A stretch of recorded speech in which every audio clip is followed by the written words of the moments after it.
안녕하세요. 고백 아카데미 신광훈입니다. 인공지능 시대의 신학제기에 챗GPT라든지 인공지능이나 로봇이나 첨단 기술이 지금 우리 사회를 급격하게 바꾸고 있죠. 이런 상황에서 무엇보다도 기술의 문제를 어떻게 신학적으로, 성경적으로 이해할 것인가 하는 게 지금 매우 시급한 문제가 아닐까 싶습니다. 그래서 시간이 되는 대로 이 주제에 대해서 같이 여러분과 함께 좀 나눠보려고 합니다. 이 주제에 대해서 굉장히 많은 사유를 하신 분이 있습니다. 바로 이 프랑스의 법철학자, 기술비판가, 신학자이기도 합니다. 평신도 목회자이기도 하고 자크 엘윌이라고 하는 분인데 신학적으로 혹은 사회학적으로 이 기술 문제에 대해서 많은 통찰력 있는 글들을 남겨놨습니다. 물론 이제 엘윌은 2000년이 시작되기 전에 1990년대에 돌아가셨거든요. 스마트폰이 나오기도 전인 그런 상황이죠. 그럼에도 불구하고 이 엘윌은 이 스마트폰이 나타날 것을 예상이라도 한 것처럼 기술의 문제에 대해서 그렇게 깊이 있게 연구를 했고 또 글을 썼습니다. 그래서 엘윌을 예언자다 이렇게 얘기하기도 하거든요. 물론 다소 엘윌의 이론이 시대적으로 좀 떨어진 부분이 있긴 하지만 엘윌의 사상에 좀 기대어서 기술 문제에 대해서 좀 같이 살펴보려고 합니다. 자크 엘윌은 2차 세계대전이 끝난 직후에 우리 시대의 가장 중요한 현상을 기술이다 이렇게 선언을 했습니다. 당시 이제 2차 세계대전이 끝나고 이제 이탈리아, 독일, 일본 이런 주축국들 이들과 전쟁에서 승리한 연합군에게 당면한 가장 큰 논쟁은 공산주의와 자유민주주의 진영 간의 그런 이념 대결이었습니다. 근데 그 이념 대결의 한 복판에서 자크 엘윌은 이념보다도 자본보다도 훨씬 더 중요한 문제가 바로 기술이다 라고 이렇게 이야기를 했습니다. 그런데 엘윌은 말합니다. 굉장히 이제 솔직하게 얘기를 해요. 이거는 내가 그거를 깨달은 것이 아니고 내 친구가 알려준 것이다. 이렇게 얘기를 합니다. 베르나르 샤르보노가 자크 엘윌의 베프였습니다. 가장 친한 친구였는데 예수도 안 믿는 그런 무신론자였고 심지어는 기독교에 대해서 적대주의까지 한 그런 사람이었는데 베르나르 샤르보노는 인격주의 운동이라고 해서 인간과 인간의 인격적 관계가 매우 중요하다 라고 주장했던 분이에요. 그러면서 이제 환경의 문제 이거에 대해서 엘윌과 같이 이제 의견을 맞췄고 생태 감수성의 혁명적 힘이라고 하는 이 책을 공저하기도 했습니다. 바로 베르나르 샤르보노가 엘윌에게 얘기를 해준 거예요. 우리 시대의 가장 중요한 문제는 기술 현상이다. 기술은 인간의 삶을 완전히 바꿔놓을 것이다. 이렇게 이제 알려주었고 엘윌은 거기에 설득이 되어서 그때부터 기술의 문제에 이 천착을 하기 시작을 합니다. 그런데 이제 자크 엘윌이 이야기하는 기술은 이해하기가 쉽지가 않습니다. 언뜻 이해가 될 듯 하다가도 이해가 잘 안 되는 기술에 대한 그 아주 독특한 관점을 갖고 있습니다. 첫 시간에서 이 엘윌이 말하는 이 기술의 정의 요거를 좀 같이 나누어 보려고 합니다. 엘윌은 이렇게 그 기술을 정의했습니다. 인간 활동의 모든 분야에서 합리적으로 도달되고 절대적인 효율성을 갖는 방법들의 총체. 이게 무슨 소리인지 감이 오십니까? 어렵죠? 그래서 엘윌의 기술의 개념이 이해하기가 쉽지가 않다라고 말씀을 드리는 거예요. 엘윌의 이 개념을 이해하기 위해서 하나씩 좀 뜯어보도록 합시다.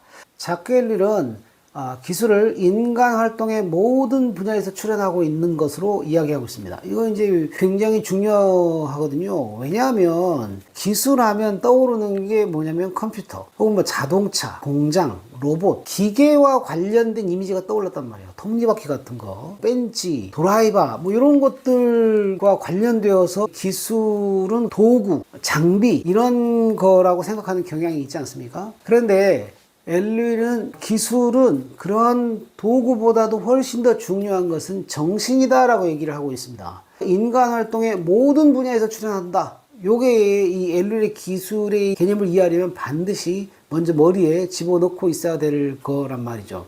인간 활동의 모든 분야라고 있습니다. 뭐 자동차라든지 반도체라든지 이런 어떤 하드웨어 이런 것들 뿐만 아니라 소프트웨어, 문화의 영역, 학문의 영역, 의식의 영역, 신앙의 영역, 유무형의 모든 영역, 삶의 모든 영역에 이 기술이 나타나고 있다. 사례를 가지고 한번 얘기를 해본다면, 제가 아내와 함께 영화를 보고 싶어요. 그때 이 기술의 어떤 그 영향을 받는다면 저는 어떤 식으로 판단을 할까요? 스마트폰을 꺼냅니다. 영화 목록을 봅니다.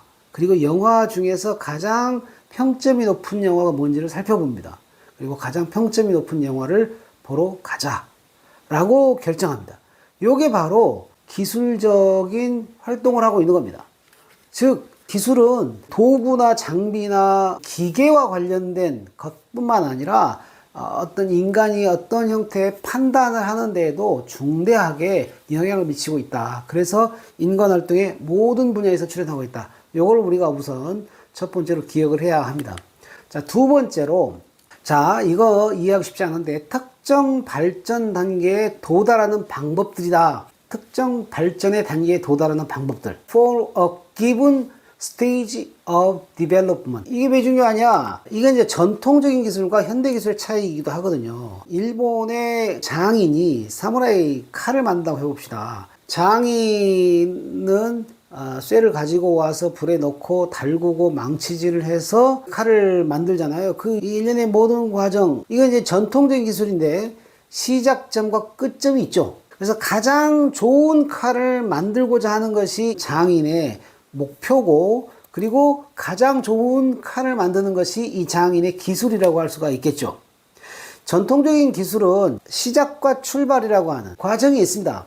그런데 이 현대 기술의 특징은 뭐냐면 시작점과 끝점이 따로 없어요. 기술은 어디에서 시작되는지 알지 못하는 그 지점에서 어디로 끝나는지 알지 못하는 그 지점으로 무한히 발전해 가고 있습니다. 무한히 발전해 가고 있는 그 과정 중에서, 이를테면 A부터 시작해서 Z까지 간다고 해봤을 때 지금 우리는 D라고 하는 단계에 있단 말이죠.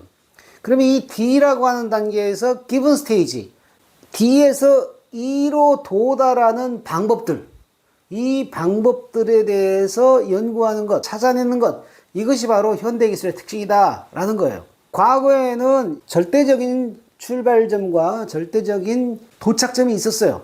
그러니까 이 장인은 가장 훌륭한 명검을 만들면 이 장인의 기술은 끝나는 거예요. 그런데 현대 기술은 그렇지 않습니다. 현대 기술은요, 아이폰 1, 아이폰 2, 아이폰 3 이렇게 뭔가 새로운 형태의 모델들이 나온다고 해보자고요. 이 모델들이 나올 때마다 어떻습니까? 더 기술이 발전되는 거예요. 그죠? 그런데 완전히 발달된 아이폰이라고 하는 게 있을 수 있을까요? 그런 건 없어요. 무한히 끊임없이 계속해서 발전하는 겁니다. 이게 현대기술의 특징이에요.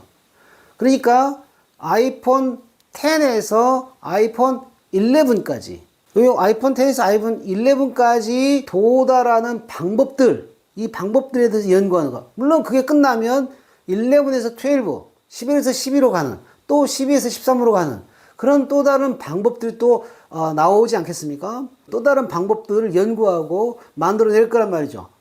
요게 바로 현대기술의 특징이다 이겁니다. 자, 그러니까 주어진 단계, 이를테면 D에서 E라고 하는 이 단계를 도달하는 방법들에 대해서 연구하는 활동이 바로 기술이다 라고 생각해 볼 수가 있겠습니다. 자, 그런데 그러면 D에서 E로 주어진 단계, D에서 E로 도달되는 이 방법들이 하나가 아닐 거 아니에요. 방법들이 되게 많을 거 아닙니까? 방법들이 이를테면 뭐 10가지 혹은 20가지, 뭐 생각하기에 따라서 뭐 100가지, 1000가지가 될 수 있겠죠. 굉장히 많은 그런 방법들이 있을 거란 말이죠. 그죠? 그런데 현대기술 특징은 이 많은 방법들 가운데에서 딱 하나의 방법을 찾아내는 것, 이것이 바로 현대기술의 특징입니다. 고려창자를 만드는 장인에게서 최고로 아름다운 도자기라고 하는 것, 그것은 반드시 하나만 있지는 않을 거라고요. 작품에 따라서 혹은 종류에 따라서 혹은 뭐 색감에 따라서 형태에 따라서 다양한 형태의 최고로 아름다운 작품이 있을 수 있겠죠. 그런데 현대기술은 그렇지 않습니다. 현대기술은 전제가 있습니다. D에서 E까지 도달하는 방법들, 복수의 방법들 가운데서 반드시 하나의 최고의 방법이 있을 것이다. 그것을 찾아내라. 이게 바로 현대기술의 특징이라는 거예요.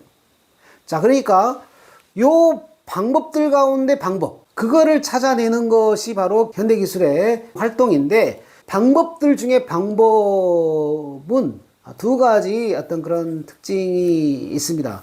우선 D에서 E로 가는 그 방법들은 반드시 합리적이라야 합니다. 합리적이라고 하는 건 무슨 얘기냐? 고려청자, 예술가, 장인의 관점에서 이거를 그릇을 탁 보면서 아, 훌륭해 라고 하면서 끄떡끄떡 할 때 이게 합리적일까요? 그 장인에게는 합리적일지 모르겠어요. 하지만 다른 사람들이 볼 때는 그거 잘 모르거든요. 왜 저걸 끄떡끄떡하고 어떤 건 깨버리겠는지. 합리적이지 않습니다. 굉장히 직관적이죠. 예술적이고. 그런데 현대기술은 그렇게 하면 안 돼요. 현대기술은 너도 나도 누구나 다 알 수 있어야 돼요. 그게 바로 합리적이다라는 거예요. 즉 D에서 E로 도달하는 무수하게 많은 방법들 가운데 최고의 방법은 합리적으로 판단 가능해야 한다 이겁니다. 그리고 그 합리적으로 판단 가능하다. 어떻게? 절대적 효율성을 갖는 방법이라야 한다는 겁니다. 절대적 효율성. 절대 효율성은 그러면 어떻게 할 수 있을까요? D에서 E까지 가는 방법들, 옵션을 이렇게 아이디어들 기획회의를 해가지고 아이디어를 냈어요. 한 20가지 아이디어가 올라왔단 말이에요. 그러면 이 20가지 방법들을 다 수학화합니다. 그 방법들을 특정한 기준에 의해서 전부 다 숫자로 계산하는 거예요. 숫자로 환산하는 거예요. 숫자로 환산해서 가장 최적의 방법을 찾아내면 이게 17번째 방법이 가장 효율성을 갖는다 라고 하면 그러면 그걸로 정해지는 겁니다. 그러니까 예술가가 보고 이건 괜찮아, 이건 아니야 이렇게 판단하는 게 아니고요. 너도 나도 모두가 다 객관적으로 다 검증할 수 있는 그런 기준을 가지고 모든 방법들을 다 평가를 해서 수학화합니다. 이게 현대기술의 특징은 수학화예요. 수학화해서 가장 효율성을 갖는다라고 하는 그 방법을 찾아내 가지고 그거를 select, 선택하는 것.